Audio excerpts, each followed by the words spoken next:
Хейю, бәріне сәлем достар, сіздермен мен Бекзат. Бүгін мен каналымда жаңа видео шығатын болады.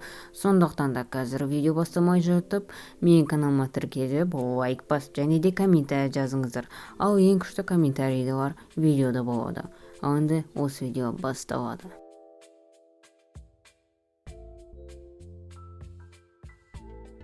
Сәлем, мен Петрмын. Сендер қазір түсінбеулері мүмкін. Сондықтан да бірінші бөлімді көріп кетіңдер.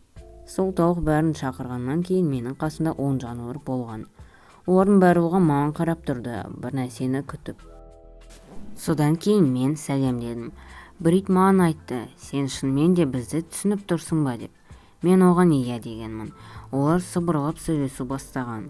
Олар түсінбей тұрды, мен де түсінбедім. Және де бұл түс емес, менде шынымен де сонда қабілет болған. Күні бойы жануарлармен сөйлестім, оларды тыңдадым. Иттер әрқашанда аш болған, мысықтарды тиісетін, ал ешкілерге көп бала тиісетін. Мен жануарларды түсінетін болсам, онда мен оларға көмектесуім керек. Ертеңгісі барлығына көмектестім. Тамақты беріп және де ойнап, ал ешкілерге мені тиіскен балалар көп тиісе берген. Содан кейін мен оларға тиіспеңдер деп айғайладым. Олар маған күлді де және де айтты, сен бізге не істей аласың деген. Содан кейін маған қарай кетті. Мен қайтадан таяқты жеймін дедім, бірақ та маған иттер көмектесті оларға үріп.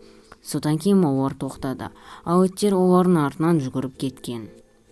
Жарты жыл бойы мен әлі олармен сөйлесіп жүрмін. Олар маған көмектеседі, ал мен оларға. Енді маған тиіспейді, өйткені олар біледі, содан кейін не болады екенін.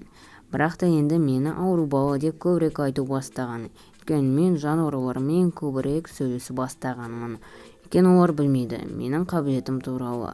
Жарты жыл өтті, ал мен әлі айтқан жоқпын осы заттар туралы. Мен ойлаймын, мені қуатын шығар деп барлығы айтады деп. Сондықтан да осыны сіздерге айтып тұрмын. Менің оқиғам туралы не ойлайсыңдар?